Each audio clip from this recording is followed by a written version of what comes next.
Assalamualaikum warahmatullahi wabarakatuh. Perkenalkan, nama saya Muhammad Afan Kadinep. Saya akan membacakan sebuah teks bahasa Inggris. The boy and the king and people of the trades Ashab ul Uqdud. Suhaib ibn Sinan reported that the messenger of Allah Bebehu told, there lived a king Yusuf du Nuwas before you in Yemen, and he lived about 70 years before the birth of messenger of Allah Bebehuha, and he had a magician. As the magician grew old, he said to the king, I have become old and my time is nearly over. So send me a boy whom I can teach magic. So he sent him a boy Abdullah ibn Amir, and the magician taught him a magic. On his way to the magician, the young man found a monk sitting there and listened to his talk and was impressed by it. It became his habit that on his way to the magician he met the consider, so he was late in coming to the magician, who beat him because of the delay. The young boy made a complaint about it to the monk, so the monk said, when you feel afraid of the magician, say my people kept me busy. And when you feel afraid of your family, say to them, the magician kept me busy. It once happened that there came a hawk, beast of prey, and it blocked the way of the people. The young boy said, I shall find out today whether the magician or the monk is caught in belief. He picked up a stone and said, O Allah, if the teaching of the monk are dearer to you than the teaching of the magician, bring that to this animal so that the people will be able to move about freely. He drew that stone towards it and killed it, and the people began to move about on the path freely. The young man then came to that monk and informed him. The monk said, my son, today you are superior to me. Your fairy have reached a stage where I find that you will soon be put to the test, and in that case don't reveal my identity. The young man began to treat the blind and to suffering from leprosy, and began to cure people of all kinds of illness. There was a courtier of the king who had become blind, and he heard about the boy. He came and brought a number of gifts for the boy and said, if you cure me all these things collected together, here will be yours. He said, I myself do not cure anyone. It is Allah who cures. If you affirm faith in Allah, I shall also supplicate Allah to cure you.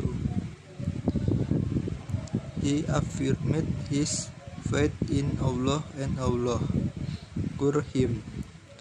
He came to the king and sat by his side as he stood to sit before. The king said to him, "Who restored your eyesight?" He said, "My lord." The king asked, "I did." The courtier said, "No, my lord and your lord Allah." The king said, "Do you have another lord beside me?" He said, "Yes, your lord and my lord is Allah." Whereupon the king took hold of him and tortured him until he revealed the identity of boy. The young man was thus summoned, and the king said to him, "O boy, it has been confided to me that you have become so talented in your magic that you cure the blind and to suffering from leprosy, and you don't show and such thing." The reply he said, "I don't not cure anyone. It is Allah who cures." The king took hold of him and began to torture him, so he revealed the identity of the man. The man was to summoned, and it was said to him, "Turn back from your religion." He, however, refused to do so. King ordered a saw to be brought, and it was placed in the middle of his head, and it fell apart. Then the courtier of the king was brought, and it was said to him, "Turn back from your religion." He refused to do so. Then the same was done with him as well.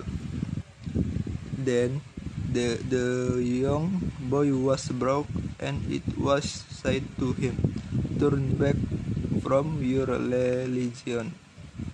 He refused to do so, and he was handed over to a group of his courtiers. He said to them, "Take him to such and such mountain. Make him climb that mountain, and when you reach it, ask him to give up his faith. But if he refuses to do so, throw him down the mountain."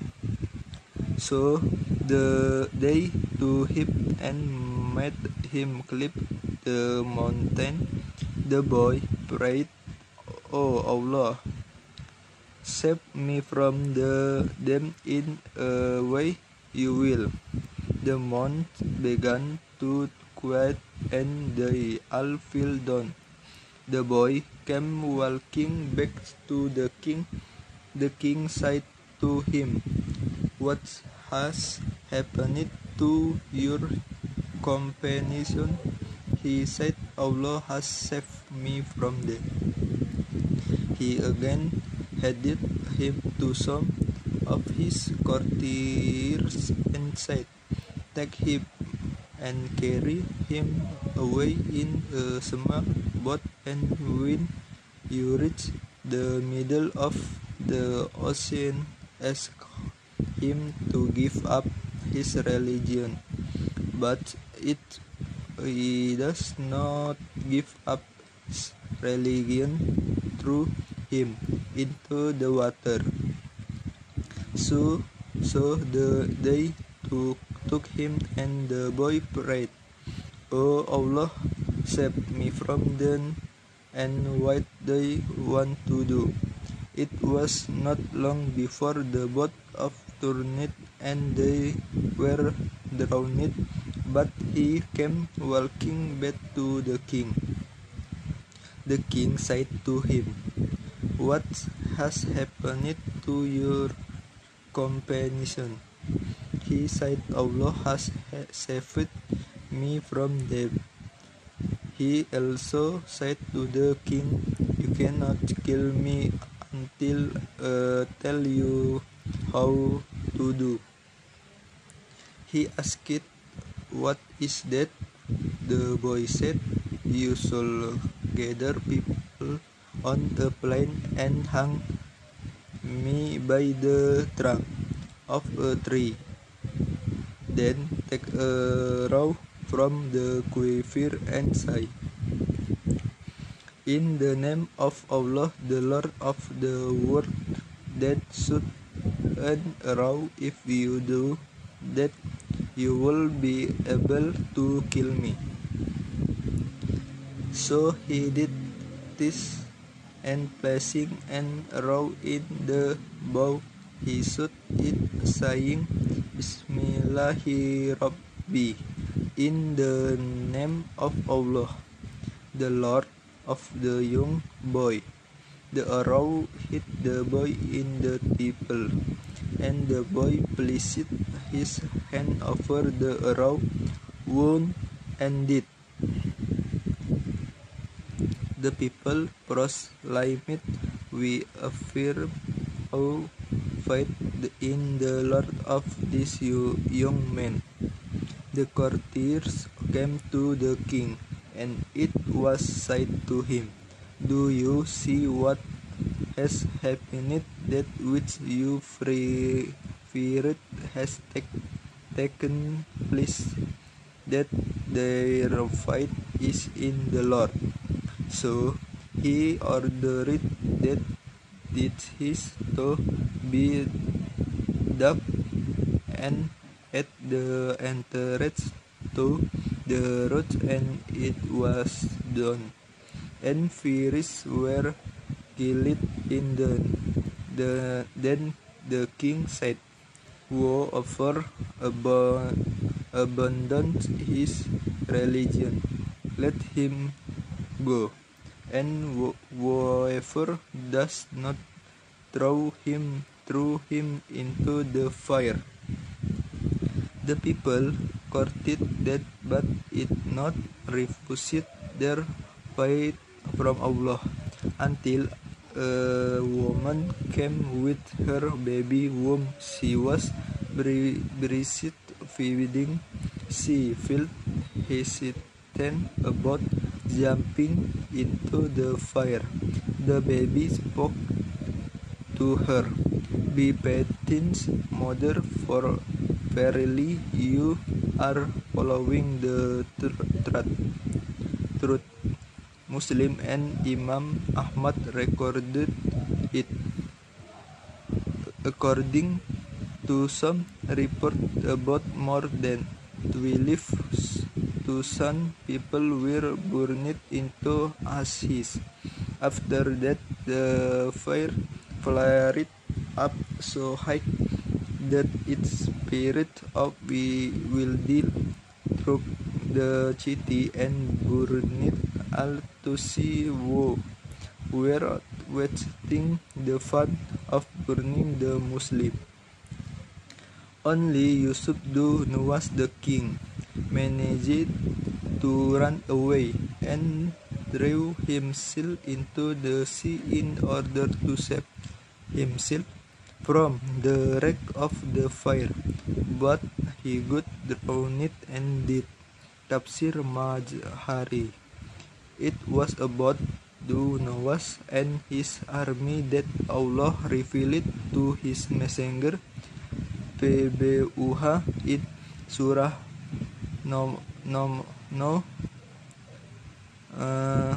85 Al-Buruj. The reference is made to this incident. The Holy Quran Cursed were the people of the trench, the people of the fire that was rich with fuel when they were sitting by it and were watching what they were doing with the believers, and they had blamed them for nothing but that they believed in Allah, the Almighty, the worthy of all praise, the one to whom belongs the kingdom of the heavens and the earth, and Allah is witness over everything. Surely those who persuaded that the believing men and the believing woman that did not repent for them, there is the torment of Jahannam hell, and for them there is the torment of burning 85 for 10. In a narration of Muhammad ibn Ishaq, it is reported that the place where the boy Abdullah ibn Amir was buried had to be dug up for some important reason during the time of Sayyidina Umar. It was found that the body of Abdullah ibn Tamir was unharmed, and he was sitting up. His hand was placed on his hip joint, where the arrow struck him. People moved his hand out from the place, and his wound started bleeding.